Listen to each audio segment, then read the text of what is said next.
Hi, everybody. I'm Mike Morris at the University of Notre Dame, and welcome to this Global Partnership for Poverty and Entrepreneurship webinar on the role of faith in the ventures of the poor. Um, our conversation today will feature two renowned scholars in this area who I'll introduce in a little bit, but I wanted to do a little table setting before we begin the conversation. So I'm going to share my slides. Um, and I need to,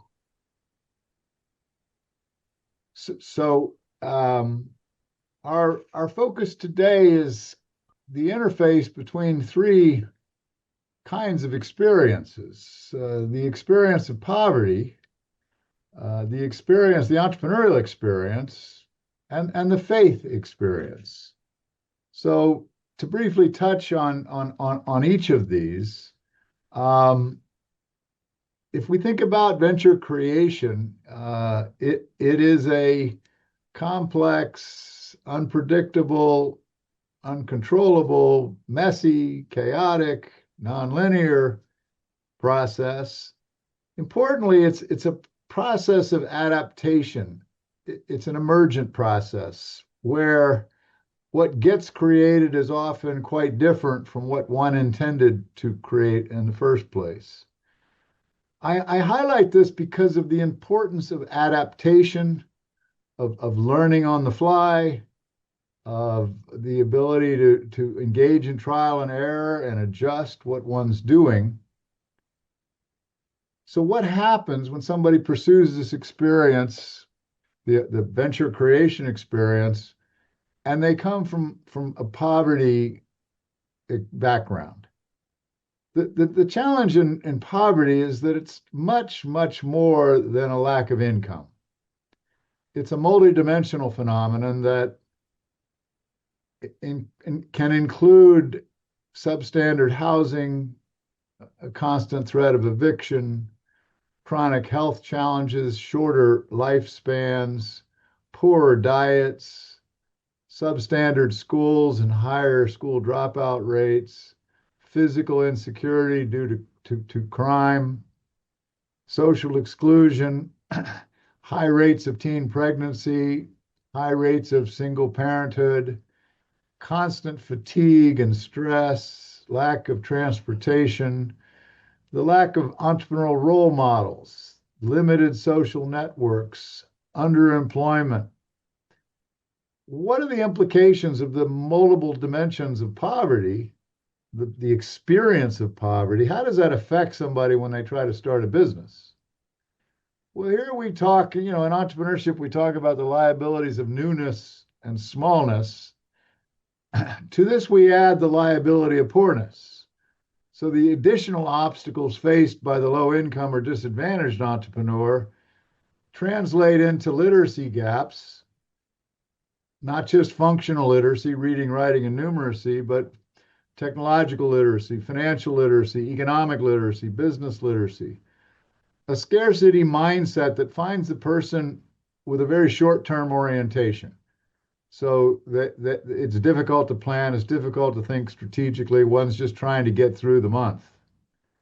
An inability to focus on the business, sort of working in the business but not on the business because of non-business distractions tied to poverty. I'm being evicted. My kid's in trouble at school. My brother-in-law was coming over to babysit and got mugged. Now we're both at the hospital. I missed the meeting. And finally, lack of any kind of safety net, not qualifying for conventional debt or equity, no retained earnings, or if there are any in the business, they're used to support the family, no health insurance. And this produces a very conservative kind of orientation. So then we turn from entrepreneurship to poverty to the third part of this, which is the role of faith. And the research on in this area, a distinction is made between faith, religious affiliation, and religious commitment. And when we look at faith or a trust in a higher power, um, faith or religious commitment seem to have uh, significant implications for the venture creation experience, not so much religious affiliation per se. So what have we found thus far? What does the literature tell us? Well, first of all, are the poor more religious? And the evidence is pretty clear that they tend to be. Uh, People in poorer nations are more religious than in wealthier nations. In a given nation, people in the lowest income bracket are more religious than the highest. Societies tend to become more secular as they develop and become wealthier. Um, at the same time, religious participation has been associated with better socioeconomic outcomes. Secondly, what about faith in adversity? Sustained poverty is associated with lower levels of individual control, higher levels of anxiety, both of which can turn somebody to a higher power. Faith can serve as a buffer between the negative effects of trauma and anxiety. In difficult times, people tend to rely more heavily on prayer and faith. Um, Faith is proven amongst low income women to be a source of stress management, a means of building social capital. So, as a vehicle for dealing with the adversity comes with entrepreneurship. Faith is a motivator, as a source of purpose in a venture. Um, the idea here is that the creation of the business is motivated by one's faith. In some cases, it is the purpose of the business. This concept of divine control, the extent to which an individual perceives God exerts a commanding authority over the course and direction of his or her life. The tendency to frame hardships and opportunities within the context of faith, which gives me hope, which motivates opportunity pursuit. Does faith affect actual entrepreneurial decision making?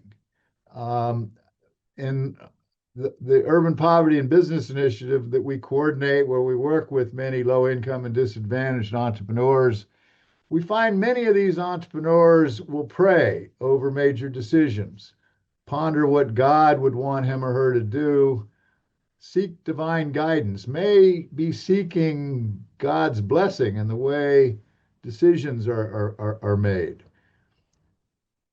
Religious principles, values, and beliefs, creating a framework that guides how I approach decision making.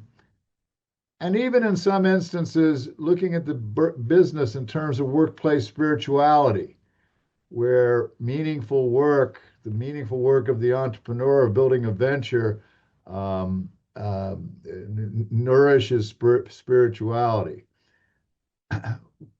Faith is a source of resilience and stick-to-itiveness and persistence in the venture. Um, if I'm an entrepreneur and I see my venture as a partnership with God, I'm going to hang in there longer. I'm going to demonstrate more tenacity, be more perseverant.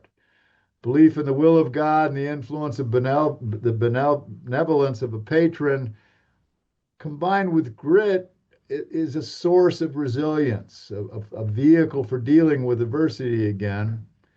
Um, and my faith becomes a vehicle for interpreting or sense making, even meaning making, when I encounter negative outcomes, when I encounter setbacks. It wasn't God's plan. It wasn't meant to happen in the scheme of things. A lot of attention paid in the literature to faith communities and the role they play both in bonding social capital and in bridging social capital. My faith community as a source of customers. Uh, my church is a vehicle for other resources, whether that's space or training. Um, my religious organization and community as a bridge to outside groups that may help my venture. Um, and the influence of one's religious community on decision heuristics that direct how I deal with uncertainty. At the same time, conflicts between faith and the entrepreneurial journey and the entrepreneurial decisions. So certain religions, Hinduism, have a lower propensity to be self-employed. Others are more encouraging of entrepreneurial behavior. Religions affecting entrepreneurship in terms of the kinds of behaviors they reinforce or encourage. So where religion encourages self-reliance or achievement, risk sharing, philanthropy, more positive impact on entrepreneurial behavior. At the same time, faith can create conflicts. Do I price to reflect value or simply a fair rate of return on my costs? Is it appropriate to reinvest profits in the business or they should be shared or distributed? Do I fire a problematic employee? And then, perhaps most importantly, where religious beliefs can lead to conservative approaches to decision making, to reinforcing gender based stereotypes, to guilt, to depression. So, our panel to discuss these and related issues include Brett Smith, who's a University Distinguished Professor and Life Endowed Professor of Faith and Entrepreneurship at Miami University in Ohio. Brett's research focuses on faith-based entrepreneurship and social entrepreneurship. He's founded both the Center for Social Entrepreneurship, but is the founding director of Life, leading the integration of faith and entrepreneurship at Miami University. He's published extensively in this area, and I'm curious as to his partnership with Bono and the U.S. Department of State. Mitchell Newbert is the Sivan Chair of Christian Ethics and Business and Professor of Management at Baylor University. Mitchell's research focuses on how servant leaders, teams, and change process affect the performance and flourishing of people and organizations, but critically, he's concerned with how faith intersects with these research interests. He's published in many leading scholarly journals. He's led a major NSF grant exploring the relationship between religion and entrepreneurship. He's authored 2 textbooks that stimulate critical thinking through adoption of both conventional and sustainable perspectives on theories and practices in management and organization behavior. So, welcome both Brett and Mitchell to this conversation. I'd like to kick it off, if I could, please, with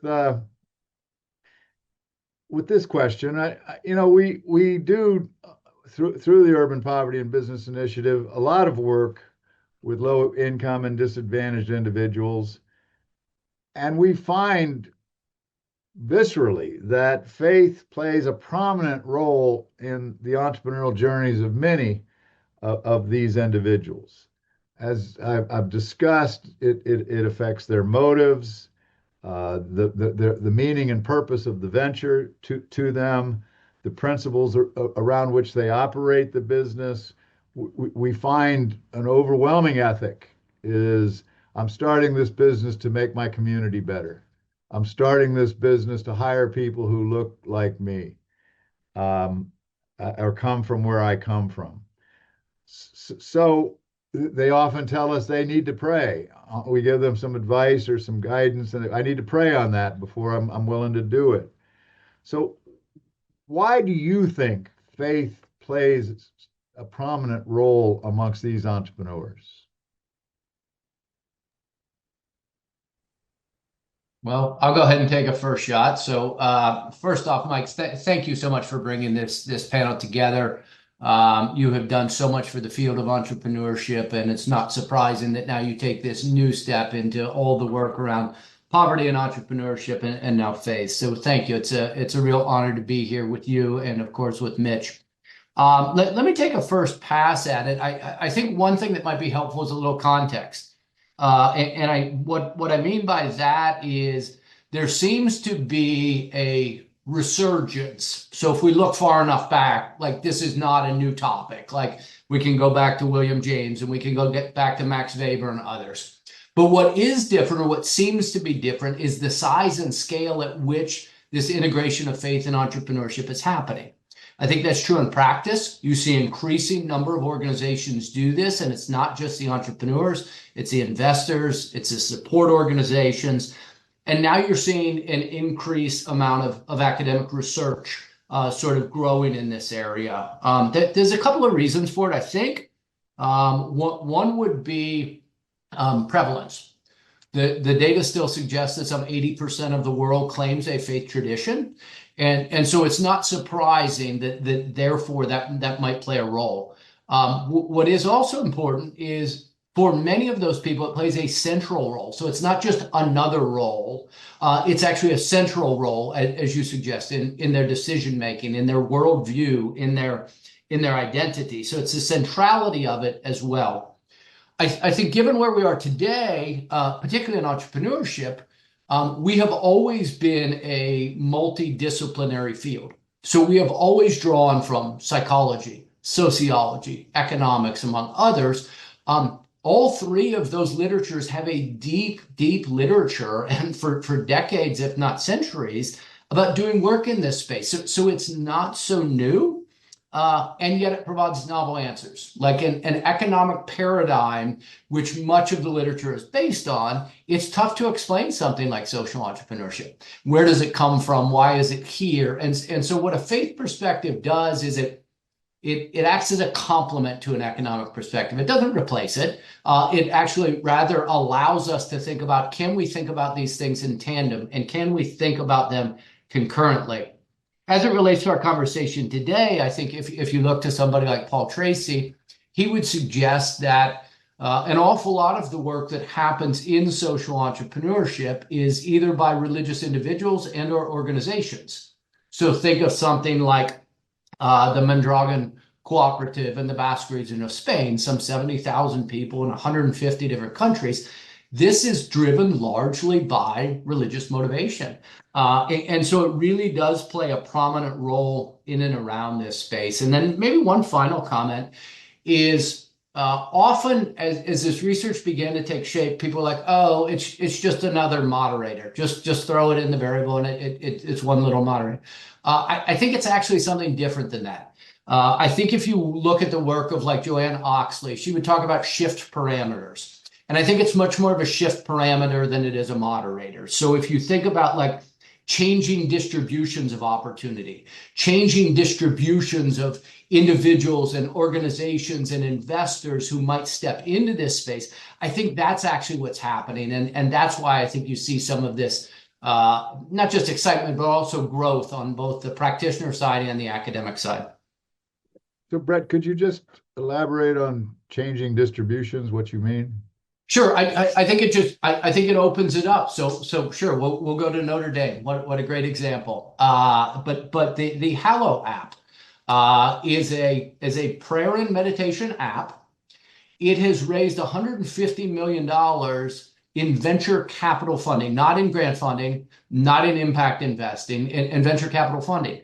And it is based primarily on a religious opportunity, this opportunity to pray and to meditate. And so what it's done, it's actually created a net new set of opportunities that didn't exist maybe before if we rule out sort of the religion variable. And so more than just, hey, it's a moderator, it's like, no, it's creating new sets of opportunity. It's creating new sets of support organizations. It's creating new investors who are investing now, yes, based in part on the opportunity and perhaps based in part on a faith perspective, or at least faith considerations in that overall financial investor equation. Thank you for that. And Mitch, this opening question? Yeah, glad to jump in. So yeah, thanks for inviting me to be part of this panel. It's interesting. I'm not an entrepreneurship scholar per se. I come from management, and management and entrepreneurship share a lot of theories, and so there is some connection there. But one thing that kind of came to mind when I was hearing Brett was the idea that why is this kind of emerging a little bit more now than it was in the past? And my experience has been I've been trying to publish in this space for quite a while, and there's been a lot of resistance from the main journals including religion or spirituality as a central variable in any study. But the entrepreneurship folks or field, after a while, initially there was some pushback there too, but after a while have really kind of opened the door for let's take a look at the whole person and everything they bring to the table. And maybe that's not surprising, right? Entrepreneurs push against the status quo, right? So status quo was we can't talk about that. We can't talk about religion. And therefore it kind of limited what we could explain. But thankfully, entrepreneurship, I think, is taking a lead here in saying, hey, we have to look at everything that could account for the variance we see in these important variables, and religion and spirituality is part of that. So I'm going to definitely talk about some of my research, primarily about entrepreneurship, and I know you have some specific questions in mind, but I was going to take one step back also and say, early on in my interest in this area, David Miller helped kind of shape my thinking. David from Princeton, he's done a lot of work, kind of a deep kind of sociological review of different movements of faith and work, and certainly within that is entrepreneurship. And we've kind of been at it together as friends, like even trying to confirm if this is, some of the things he found is still true. But I do think uh, there are still some things that hold true that then can apply to entrepreneurs. Just to kind of summarize, maybe even some of the things that you just mentioned, it seems like there are at least four main categories of ways that people of faith bring that faith to work or manifest that faith. One is ethics. That might be the most common one that people have been open to exploring. It can and should, and particularly if you measure it right, and that's a key thing, right? If you try to measure affiliation, these things aren't going to play out at all. But if you do something like centrality or importance, then you can see that, yes, if it's really central to you, it's going to relate to ethical behavior. So one of those categories is we'd expect that it's going to shape the ethics and behaviors and related behaviors, of entrepreneurs as well as workers who have faith. So in addition to ethics, there's one that's expression. That's kind of this idea of some are motivated to start businesses, to behave in the workplace in a way that they express their faith, either through sharing it or demonstrating it. So that's a category of how conversations about this have happened over time and how it's been manifested over time. A third one where we've done some research on is enrichment, and that is that faith is a resource that you bring to work. And I think that's where we're going to kind of spend more of our time on some of these questions, is that it actually can act as a resource for an entrepreneur. You can pray, and from prayer, you can get the confidence that God's at work in the situation. You can read scriptures and get wisdom. There's a number of things around enrichment. You can draw on your faith tradition and manage kind of the meaning of situations based on your faith. So there's a lot there in terms of resource. And then the last one is that kind of a broader category about experience, is that faith has often evoked to bring meaning to context. My experience is altered, and my how I view that is altered based on my faith. And so I think those are four categories that are still helpful to keep in mind, and it's guided a little bit of my research in terms of like trying to figure out a little bit how each of those categories work out in the life of an entrepreneur.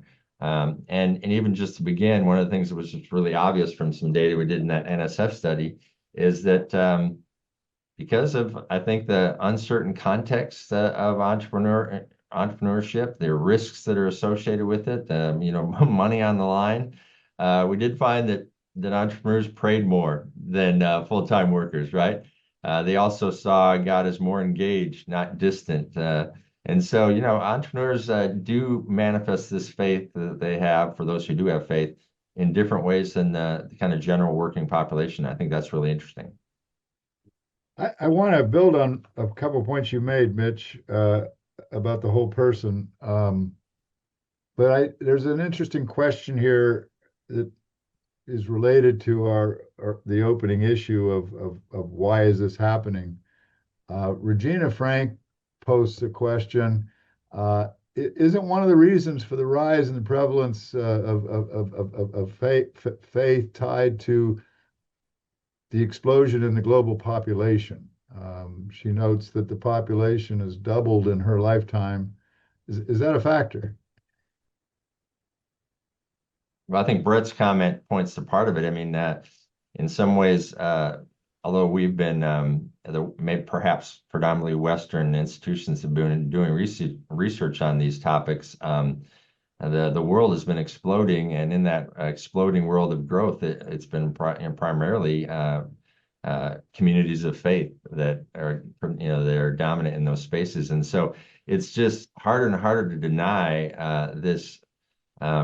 Proposition that was proposed, I think, a number of years ago that that the world's going to become more and more secular. It's actually probably becoming more and more religious, and so it's not dying off. It's actually growing in a lot of places, and so it becomes kind of this undeniable factor that people have to look at, even if it's maybe politically incorrect. I think people are realizing it's that variance unaccounted for that we really, if we're trying to be thorough researchers, that we have to look at. So. Yeah, I think just to maybe to respond to her comment, I think in part, of course, right? I mean, we're seeing lots of this happening in places like Africa, and so it's again not surprising. But I think Mitch's point is right. I mean, religion scholars will point to the secularization thesis is, hey, the world's going to become more secular, and across space and time, that's just never proven to be true.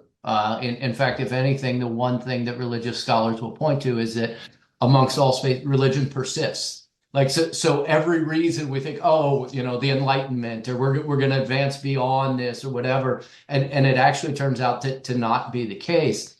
I think what is different here, though, is the willingness for people to bring it into the conversation. So the entrepreneurs are doing it for sure. I think, like in most spaces in academia, we lag rather than lead. So the entrepreneurs have been doing it. We're now catching up to this phenomenon. And that's true in social entrepreneurship, but that's true at the highest levels. Peter Thiel is having regular conversations when they fund organizations like Palantir. Like, these are, OpenAI. These are the leading companies in the world. And this is now an open conversation. Some people, as Mitch suggested, will say, it's because the entrepreneurs, in fact, listening to one of Peter Thiel's employees, Trey Stevens, he said, look, people would think that in Silicon Valley, this would be a conversation you can't have because it is so secular.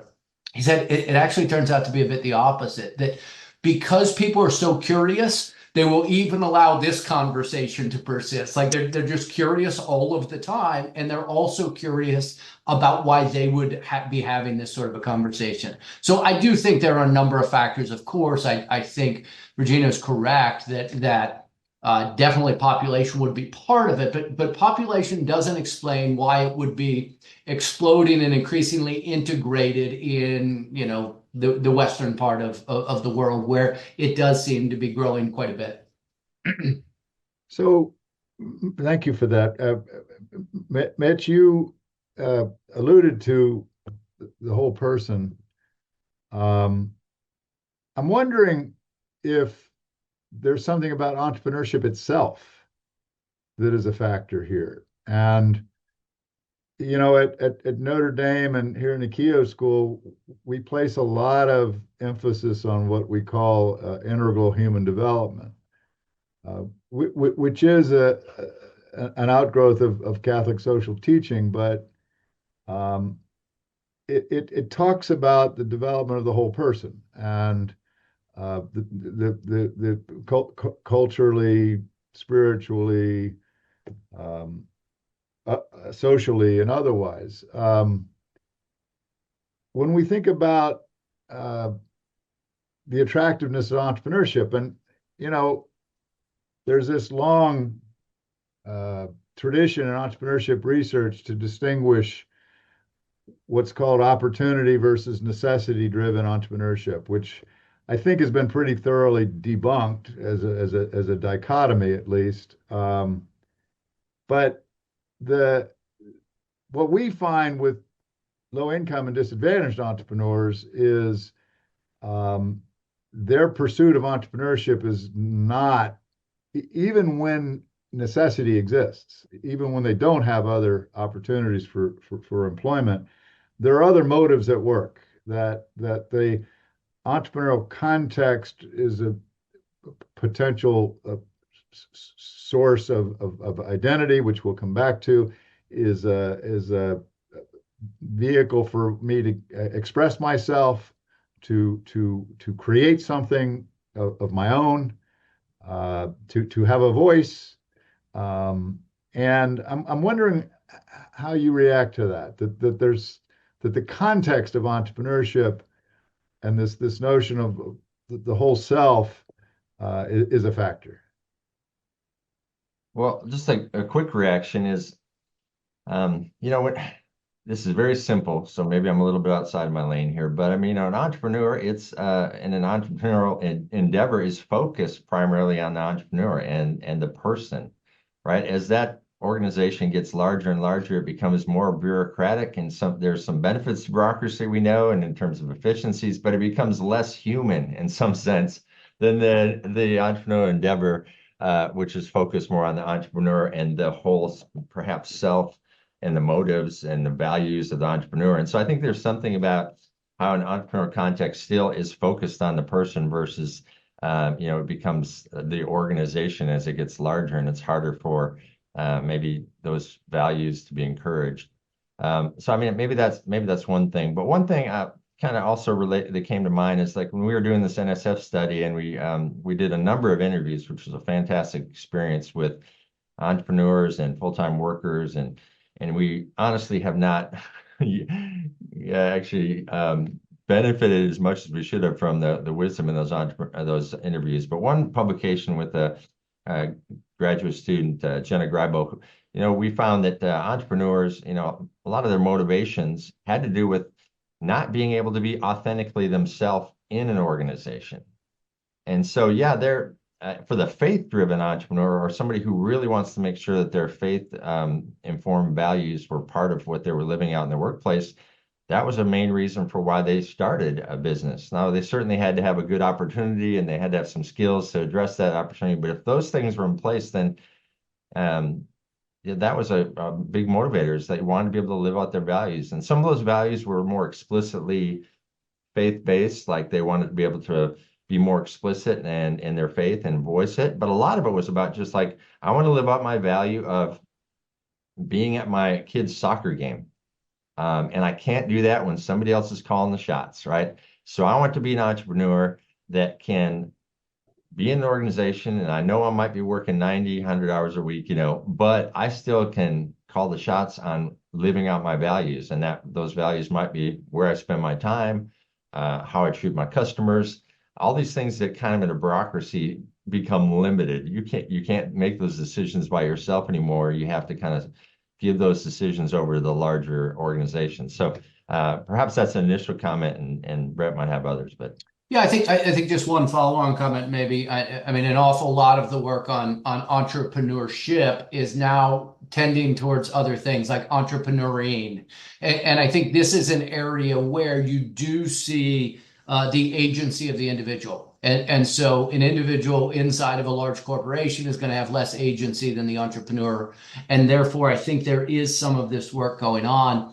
I think of the work of someone like Carolyn Essers, who has done some work with Muslim women in really unique contexts where they've actually allowed their faith to help them play a role to overcome some of the other traditional gender barriers that they might otherwise face.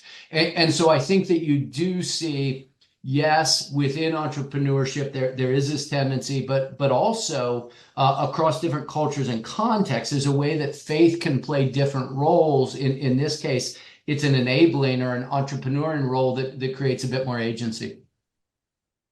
Thank you for that. Mitch, you've done work that explores how religious faith affects goal persistence and is associated with mental health and well-being of the self-employed. Um, and this would seem to have implications for how they develop as entrepreneurs, how they develop new capabilities and new competencies. Um, could you talk a little bit about that research and some of the implications of your findings? Sure, yeah, absolutely. That was a project that Sean Dwyer led, and you're basically looking at a large data set of self-employed individuals, but it was in the U.S. and frankly, we didn't divide it up related to economic status or in terms of poverty that we're talking a little bit about. But I think it does reinforce kind of my earlier comment that one of these main areas that people manifest their faith is in enrichment, or that faith is a resource. And so religious coping, this capability to kind of draw on your faith, right, to deal with difficulties in an entrepreneurial context, seems intuitively, justifiable. But our data then actually proved that relationship exists, meaning, your faith and however you draw on your faith, again, through wisdom, prayer, encouragement, hope, optimism, all those things can relate to you persisting in a real difficult, uncertain context like entrepreneurship. But the interesting part of the study was really then realizing maybe some more specific ways that it was impacting the entrepreneur. And so we looked at kind of a construct broadly, Udemy kind of view of like mental health and well-being, and found out that if that entrepreneurs who are kind of expressed that religion was helping them cope, that it actually was impacting persistence by affirming or encouraging kind of purpose and meaning in what they were doing, right? Another one was it was helping them respond to or kind of translate challenges and maybe even taking those challenges and turning them into growth opportunities, like in many traditions, at least the Christian tradition, a trial is an opportunity for growth. We may not welcome it, but it's an opportunity for growth. And so we found out that religious coping helped in terms of personal growth and looking at circumstances which could be very difficult and discouraging. But if you look at it from a spiritual perspective, you could say, hey, I'm learning something about this, and my character is improving based on this. And so you continue to do it because you see there's something good in it, so you persist in it. And the last one just, I think, was about this idea about mastery and how coping kind of helped you have this kind of learning orientation that you could grow and learn. And I think also not really in the measure, but I mean, also you have this extra kind of confidence that you can be competent and keep moving because you're drawing on the resources of your faith and believing that you have, in most faith traditions, an active God that is helping you along the way, right? So I mean, religious coping was just proven through those three mechanisms to fully mediated through those mechanisms to impact goal persistence. This issue of mental health intrigues me a lot. Given the stress that the low income person deals with, the sense of fatigue that they deal with, but we've also found in our own work this phenomenon amongst low income and disadvantaged entrepreneurs. Not so much fear of failure, it's a factor, but fear of success, and the costs associated with success, and that kind of fear can actually lead to self-sabotage within the business. I wonder if you have any thoughts about faith as maybe a countervailing force, faith's role in how I see success, in mitigating the perceived costs of success, in avoiding the sort of self-sabotaging behaviors that may not be intentional, may be intentional. Well, I'll make a quick comment, then maybe Brett has some comment about this. So again, a project with Sean, he interviewed and a set of folks who are in a development context. in Africa, definitely in a subsistence kind of environment. And so this gets to part, I think, what you're asking me, and if not, you can ask me again, but or ask Brett to answer. But I think in some of those contexts, there's a concern about if you become successful that you stick out too much in a context where it's important to conform in collective societies, right? And so we did kind of read about some of these. I read some of these transcripts where they would get pressures from other people that if they were too successful, right, that they maybe was the success alone was signaling that they weren't like they didn't have concern for the other people in the village or community, or that they had forsaken their values as a person of faith because faith was faith might have been associated with poverty, not success, right? So they dealt with some of these things that you mentioned a little bit, like how successful can I be? Because if I become too successful, I'm going to be ostracized in some ways from the community and the people like me. I think that's a challenge that they were just wrestling with. And I don't have the answer about how they dealt with it, but I think they ultimately had to reframe what they were doing as business as not being this secular uh, contrary activity, but that God could be honored in it. And it could be this thing that could actually help the community. So I think it helped them. They were wrestling with framing what entrepreneurship was because the outside forces were framing it as negative. Like if you're successful, then you perhaps have abandoned the faith or you're not being faithful to our community. So I don't know if that helps or maybe Brett has some follow-up thoughts. Just two quick things that maybe follow along the same lines. The first is that you mentioned there at the end is sort of overcoming this dualism of like I have my faith life and my entrepreneurial life, right? And I think what a lot of the work in this space is focused on, at least right now, is that may be one understanding, but what actually happens when you integrate these things, when you bring these things together and they don't stand off as what the religion side may call like a sacred secular divide or Sunday Monday gap, but instead you bring these things together.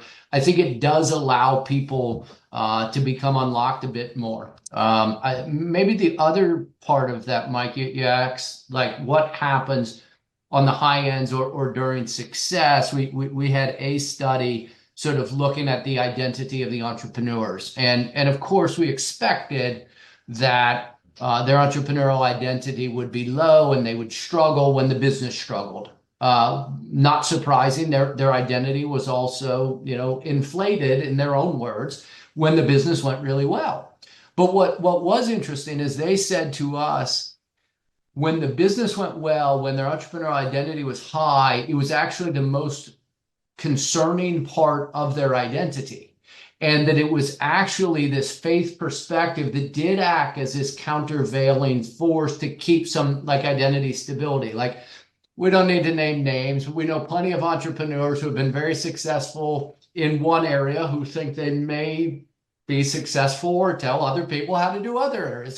But it is this issue where faith may play a role in our study. It was actually a humbling role, humbling them out of this identity high and because of their faith identity, this interaction between these identities, making it much more like identity stability is what we were talking about. And so I do think there's a piece of that that's definitely true.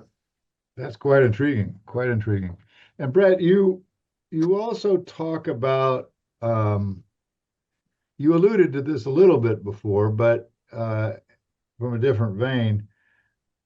But you talk about the impact of faith on optimism and that it affects how people look at opportunity, how they perceive opportunity, the extent to which an opportunity is perceived to be more attractive or desirable. But also, so I'm more optimistic. I'm more prone to opportunity pursuit, but also fueling overconfidence. Can you talk a bit about these findings? Sure. So we did a study, and what we were really trying to do are two things.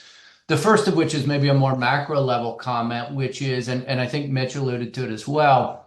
I think as we increasingly do more research in and around the area of faith and entrepreneurship, we have to continue to get better collectively at theoretical specification. So why is it that we would expect something to be different? And part of that means we have to get better at the theory side of religion too.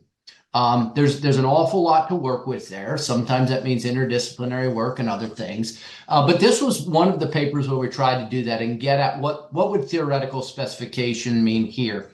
So here we were looking at the degree to which entrepreneurs did or did not bring their religious beliefs, what was called sanctification, actually imbuing a secular activity or a daily activity with a religious lens.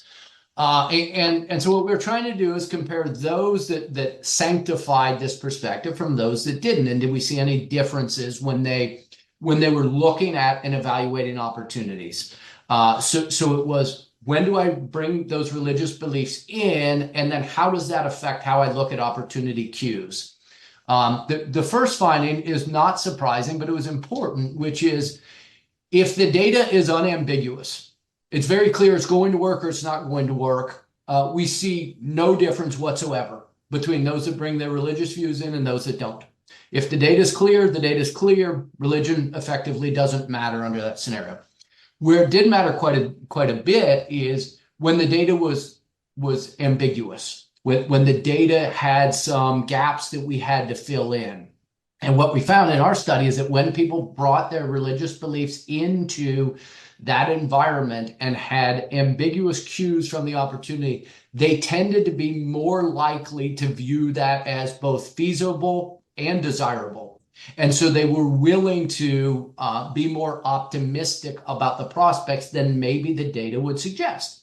So I think there's two parts coming out of that. One is like, okay, that may suggest that they are more likely to act. Okay. Secondly, that may or may not be a good thing, right? So I think we need to be willing as scholars to look at, regardless of whether you do or don't share a faith tradition, we need to be willing to look at both sides of the equation. When are things positive? In this case, maybe it does make someone more likely to act. But also, what's the potential downside? Do they act at a time when maybe more due diligence was necessary? Or maybe they're acting even though it would suggest maybe they shouldn't act. And so I think as we continue to do more work in this space, a lot of people are saying, hey, we have to look at some of the downsides. I think that is true. But I think we actually have to have a really balanced view. There are ways to do that. Have people on your team who don't share your faith tradition. Have people who have no faith at all, right? There's lots of ways we can do this. But I think to consider both what are the potential upsides, but also what are the potential blind spots or downsides. So if faith can make me more optimistic and faith can make me see viability in an opportunity that the evidence isn't necessarily clear about. Mitch, you talk about religious orthodoxy as negatively impacting entrepreneurial risk taking. So that would seem not necessarily counter, but certainly conflicting with what Brett has told us. Could you talk a little bit about this? Well, yeah, and I was just thinking about this. That was written with Todd Ferguson, and he took the lead on that. And that, I was kind of hoping when, before we knew how the data was going to turn out, I was kind of hoping it was going to turn the other way. That boy, those people who have this kind of religious orthodoxy, which is really kind of a clear kind of belief and commitment to God as an external authority, as well as one who has revealed what's right and wrong in sacred scriptures.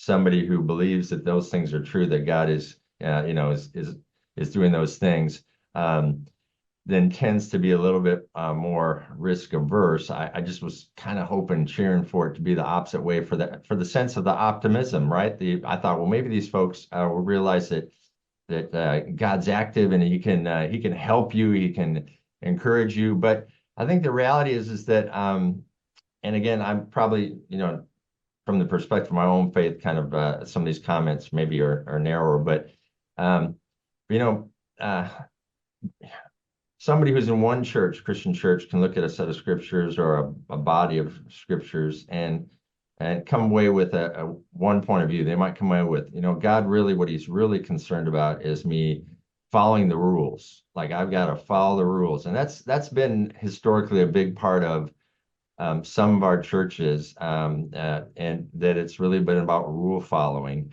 And so you certainly can get that out of the scriptures with the Ten Commandments and other things that Jesus outlines in the New Testament. But if you also kind of look at it, another person might come to that and look at it and say, well, there's things there about following rules, but there's so much more about like doing good and stepping out and going and impacting and growing, right? And so this is maybe a terminology that not everyone's familiar with, but I think that a lot of our churches have reinforced what's called a prevention focus and mindset in people. And this prevention focus versus a promotion focus is kind of a terminology that's a catch-all for a lot of different types of research that have used those kind of two constructs somewhat. One that's more like loss avoidance, security seeking, risk aversion, right? That's the prevention. And then the promotion is growth seeking, gain oriented, right? And development oriented. And so I do think that some of those church members who filled out our survey, this survey was of U.S. People in churches, were in churches where maybe they had focused on the rules and the boundaries and more so than actually the opportunities that God presents to us and wants us to be involved in, that more promotion-oriented set of things. So in this particular study, kind of I think the prevention mindset kind of won out, and we saw that more people who had that orthodox view that God's has set the rules and he's the final authority would cause them to not want to step out of line and take a lot of risks. But I think we see just even by the growth of the church overall over history that there are people who definitely are promotion oriented, going, doing, gaining, growing. And so I don't think we're necessarily being orthodox and believing those things about God means that we have to be avoiding risks. But yeah, that's the way the data turned out. So that's the way we presented it. Yeah, let me just add one quick thing on a study we're just finishing up now, and the context is actually monks, and it's monks that run social enterprises. And what we were actually trying to understand is part of their decision-making process around creativity. Because I think at a macro level, you will hear, oh, religion, hinders creativity or entrepreneurship, or religion promotes creativity or entrepreneurship. And I think part of our challenge is to continue to go deeper in understanding the mechanisms between how and why. Like, how does it actually work, rather than using, some very coarse level variable. So in this study, we were actually looking at the constraints around creativity, and it was like, oh, well, it's going to hinder it by providing some constraints. We actually found that's true, and it does something else. So it actually creates the boundaries around where they may be creative, but within those boundaries, they had sort of unlimited creativity within the boundaries that they saw. And so it's actually a both and I think this is true of religion in general, that we have to go a little bit deeper in terms of how we think about this. And I also think there is a lot of heterogeneity, not only between religions, we know that, but within religions. And getting down to what is the actual understanding of any group of people is really, really important if we're going to try and use that to then predict some action. So I think getting down to a granular level of mechanism and heterogeneity really helps us sort of understand the field a bit better. So I want to go in a different direction. I did note somebody asked if we would put in the chat the name of the paper about business opportunity and satisfaction. But Donna, one of our participants, she asked the question, she raises faith leading to bad business decisions or bad outcomes that might not have happened in secular situations. And so the larger question is, we seem to be focusing on positive impacts of faith. You had alluded to, Brett, to overconfidence as a potential negative, but what are some of the other potential negative aspects or impacts of strong faith on entrepreneurial decision making, on the entrepreneurial journey? Well, I'll say one quick, you referenced the article we published about goal persistence, religious coping, and goal persistence. And I think goal persistence or persistence in anything can have drawbacks, right? So from a like a general management principle, like if you persist or escalate your commitment to a course of action, there can be downsides if you don't take in contrary information and be willing to change. And maybe entrepreneurial language, you might not pivot if you feel like, well, God told me to do this, I'm just going to keep moving along, and he'll bail me out even if the circumstances look like they're grim. And so there might be this sense of not pivoting quickly enough when you should, when the data suggests you should, because you're looking at factors or you're considering factors that are other than the data. So I think that's part of it. One other thing we didn't prove this in our study, but I wanted to bring this study up just for the discussion here too. One of the ones that's most, the study that I've done that's closest to this that I led with, and then Steve Bradley here at Baylor was part of that team, and it was about spiritual capital. And we did talk about primarily, honestly, and we can maybe revisit this, the positive aspects of spiritual capital. And one of those was that those with higher levels of spiritual capital, which was a faith importance measure, faith maturity measure, more employees wanted to work at the organization. But I think, you referred to this in the earlier comment about it. That could mean that same thing where you attract employees means you might be more hesitant to let an employee go when they merit being let go. So that also might be like a tangible example of perhaps when there's a downside because you let, and this may not be wrong, certainly for the person, they may make a decision based on their values that might be contrary to what might make economic sense. Yeah, I think maybe just a couple others. So, and again, these are illustrative more than anything else. So continuing down that path, one is, if I share that faith with someone else, maybe it will attract team members, maybe it will attract capital. Yes, or maybe it will push it away. So if I don't share that faith, am I now ostracizing myself? And because I've been very overt about my faith, whatever that is, if I don't share that, does that become an impediment? Or are there judgments? So we did a study looking at how investors view the sharing of faith in pitch decks. And some of the findings actually aren't all that surprising, that a faith-based investor, of course, would like it and a non-faith-based investor would not. But what was more interesting is why. And the reality is the investor did not perceive the business any better. They didn't perceive the opportunity any better. It was actually just a function of trust. They trusted the individual because they shared that faith. And so there is one possibility.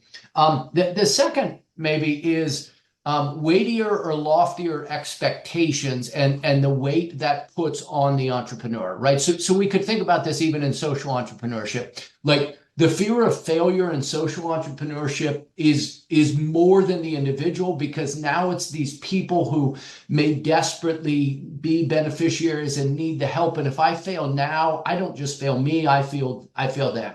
Well, what if I now also fail God? Like, so there is this loftier expectation, potentially this greater weight, if you will, upon it. And then going a bit of a different direction, we often think about how does faith affect entrepreneurship? But there is, of course, the reverse, which is how does entrepreneurship affect faith? In our study, while we didn't have enough data to talk about it, when we had the highs and lows and how faith sort of counterbalanced it, we had a couple of people talk about that is how it went, but it need not go that way. Meaning that when my business goes down, my faith may help, reaffirm me, it may balance me up, or it may actually take my faith down. So it may, the entrepreneurship and the entrepreneurial outcomes may actually be a detriment to me continuing on in my faith. And so I think there's sort of three different ways to think about it. There's lots of different ways, but those are three different examples that paint possible paths of how do we consider negatives or downsides. Yep. One other comment on that is Matt Wood and I did a study using kind of a conjoint methodology, if you're familiar with that, where respondents look at a bunch of different scenarios. And what we were trying to get at is how would applicants respond to different manifestations of faith by an entrepreneur. So, and similar to what Brett said, if you were a person of faith, which we gathered that information about the respondents, then when an entrepreneur expresses faith in whatever way, that's perceived as more positive. And if you're a person that's not of faith, it's more negative. So real obvious there. But there were a couple things that jumped out that were pretty interesting. One was that we had two different kinds of ways that somebody would manifest their faith. One was the entrepreneur themselves would say, "Yeah, I've started this business to glorify God," and and kind of lead with that. That was part of the scenario. And then the other one was that the entrepreneur would hand the applicant a set of materials that had faith-based slogans on it or justifications like written on the materials. And people responded less, those people who didn't share the views responded less negatively to the personal, authentic expression of faith by the entrepreneur than they did actually like materials, like labeling it, like, putting it out there. And I think we described it as maybe their hesitation was to do this kind of faith washing. Like, is this person have this stuff on the materials because they really believe it, or are they just trying to get new customers, or they think that I want to hear it, and so it's labeled that way. So it was an interesting finding that kind of, again, the main findings were just very similar, that expressing faith could actually help you land some employees, or could hinder you from landing some great talent. But there's also how you do it could affect people's perception, which was kind of interesting. We bring it back to the poverty context. I think in terms of how many of our entrepreneurs, and this issue you raised, Brett, of letting down my community, letting down the people that allowed me to survive in poverty, my neighbors and so forth, is omnipresent. But I see things like a tendency to underprice, to charge lower prices. Then I often talk to the entrepreneurs we work with about my daughter, and how she will pay $7.50 for a cup of coffee at Starbucks, trying to convince them to endorse more value-based pricing, but I think faith plays a role in that tendency to, well, I know I need to charge a fair price. I need to charge a price that I would pay, or what have you. So I think there are many decisions in the business that might enable growth and development of the business that one resists because of certain faith-based values. I did want to weave in some more of the questions from the audience. We have a question from Helen about whether you see any synergy or relationship between a faith mindset and the so-called entrepreneurial mindset. Is that something you might have a perspective on? We have not done any research on it, but because we've done enough qualitative research, you see bits and pieces again. So more anecdotal than anything else. I think as Mitch talked about sort of this prevention idea, right? I think sometimes people will immediately equate a religious perspective with rules-based following and all of that, or even more of a fixed mindset. I think we see huge heterogeneity across that, because I think you will see just as many people who will say no because of my faith. I'm willing to. I look at Rob Piddock and David Townsend and Lowell Busenit's study on the whole idea about embracing uncertainty because of these different faith perspectives. And that's actually creating more risk seeking or more growth oriented sort of behavior. So I think, honestly, I think we just don't have a lot of research on it, and we haven't gone deep enough. We've sort of we've settled for, hey, there's this big idea and religion hinders or religion helps. And I think it's more nuanced than that. I think it's more complicated, and we have to do deeper dive research to get at some of those mechanisms. But those would be starting points about how it may contribute to one or the other. Yeah, in our own work on the entrepreneurial mindset, we argue it's a multidimensional construct itself. And so the conventional notion that the mindset is about a growth orientation or innovation, well, that might be a dimension that's less important in this context, whereas the mindset that it's about resiliency, that it's about creative approaches to getting around resource constraints might be more consistent with the faith orientation. Another question from a different participant. Given that entrepreneurs may pursue opportunities for different values,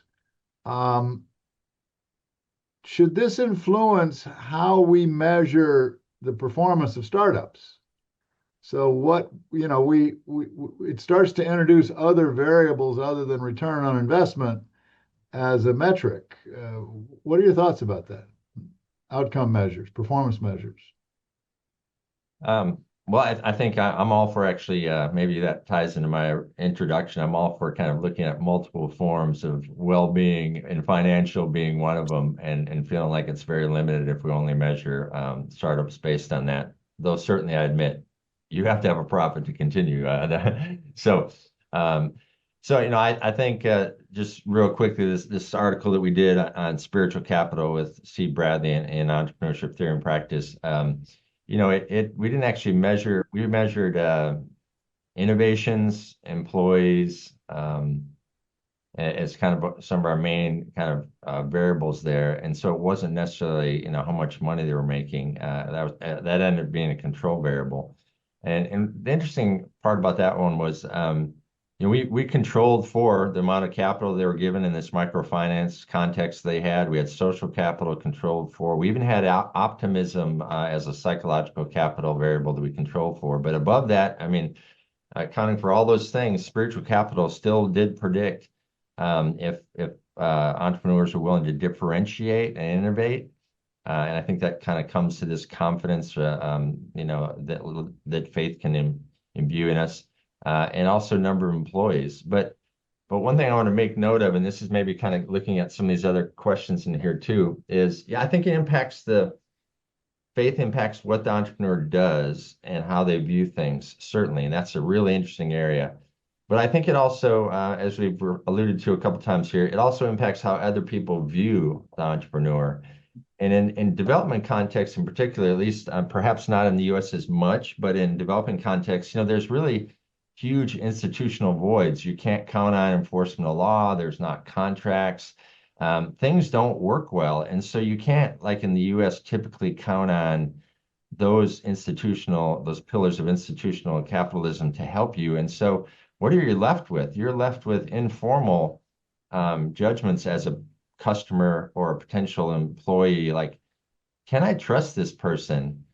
And so a person of faith, hopefully, and in most cases we see this, a person of faith is evidencing the values of integrity, maybe even the values of optimism that are going to attract, customers and employees in a context where they have to rely on the character of the entrepreneur, because they can't rely on the government to come in and fix things if they get cheated, or, provide warranty for a remedy for an action. And so I do think that that's also an important area we need to research is like how other people perceive the actions of the entrepreneur. and the values that they are espousing as well as enacting in their businesses. Yeah, Mike, on the measurement side, I mean, it reminds me a little bit of the early days of social entrepreneurship, right? Everyone's like, oh, we need a second or a third bottom line that we need to. I think you're seeing some of that work going on now in practice. We did a study in Journal of Business Ethics around looking at impact investors, and they were faith-based impact investors. And the question was, how did they actually manage these different identities, a financial identity, a social identity, and a faith-based identity? And the long and short of it was they end up having to sacrifice at least part of these identities. But that's a word coming straight out of theology, right? That is a word that has real imbued meaning, but yet it has real theoretical meaning for us in and around this space. So we can use the theology to theorize into management. But I think the other thing that was interesting in that study is different impact investors did different things. For some, they needed to have some minimum requirement of financial return, of social return, and of some faith-based return that they were measuring counted. For others, they equated social return as faith-based return. So if I'm feeding X number of people, that's good. And I don't now need to measure a faith thing. That is their embodiment of a faith-based practice. And so I think you're seeing some mixture about how people are thinking about, do I need a separate bottom line, or are those bottom lines highly correlated? So we're about out of time. This could go on because this is so fascinating, but Ivory asked an intriguing question that I'm wondering how you would answer this. He says, how do you interpret the direct guidance that entrepreneurs claim to have received from God when they believe God told them to do something? Oh, that is a really interesting question. Trust but verify. I don't know. I'm a little hesitant when somebody claims to have direct communication from God, and maybe they are, but I tend to want to verify, like provide. Do you have any other reasons why that's a good idea? Can you give me some more data? Hopefully, do that in a respectful way that doesn't dishonor their enthusiasm about the idea. But I don't know, Brad, maybe you have something much more tangible. Well, I think, of course, it depends, right? What's the best answer? But it depends on your theoretical and your methodological approach, right? I do an awful lot of qualitative research. And so if we're coming at it from a sense-making approach, we have to approach what they say as what they're doing. I think there's an awful lot of work increasingly in what we call lived religion that says, quit telling me what you believe and start showing me your actions, and I'll know what you believe based on how you acted. And so I do think in and around this space is this question of beliefs versus actions, and how do we do enough research to understand those things? Well, I want to thank you both. This has been so educational for me, and I hope for our audience. To our audience, thank you for being with us today. The video of this session will be available on the Global Partnership for Poverty and Entrepreneurship website, which is on the Notre Dame site. For anybody that would like to join the Global Partnership for Poverty and Entrepreneurship, there is no cost. Just get a hold of me, and we'll add you to the group. And again, thanks to our excellent panelists for a provocative discussion. My pleasure. Yeah, Mike, thank you so much. It was such a pleasure to be here. If I could just share one possible thing that might be useful to the audience. At our Center for Life, we do a lot of work in this space, including we have a bibliography that people can have access to. There are special issues that are out there. The growth in the field, at least at the highest levels, is actually doubling. It has in the last 5 years. It has again in the last 5. Like, we'd love this as an entrepreneur. This is the kind of growth we're after. And if you want any access to, it's all free. It's all there. It's all available. Feel free to download it. That's not a plug for us. That's just to say this is an emerging field. There's growing work out there, and you don't have to start at ground zero. There are conferences, there are special issues, there are bibliographies. Please take advantage of it and continue to contribute. Thanks for that, Brett, and thanks for your leadership in this area. And Mitch, thanks for your perspectives. Absolutely. That's it. Thanks, everybody. All right. Thank you. Thanks, Mike. Pleasure.